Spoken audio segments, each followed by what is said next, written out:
আল্লাহ বলতেছেন তালফাহু ওয়ুজুহাহুমুন নার, ওই সমস্ত মানুষদেরকে ডেকে বলা হবে দুজখের অগ্নি তাদের মুখমণ্ডল এমন ভাবে জ্বালিয়ে দিবে যা তা সম্পূর্ণ বিকৃত হয়ে যাবে। কে দিবে?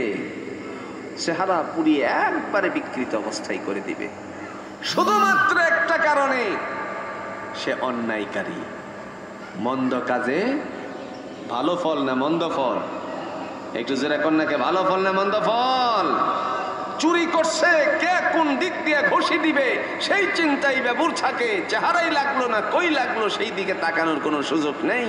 দুনিয়ার জমিনের দৃষ্টান্ত যদি এরকম হতে পারে, আর আল্লাহ বলেন হে জগতের মানুষেরা, যারা মন্দ কাজ করবে আমি তাদেরকে জাহান্নামে চেহারাই পুড়িয়ে সারখার করে দিব।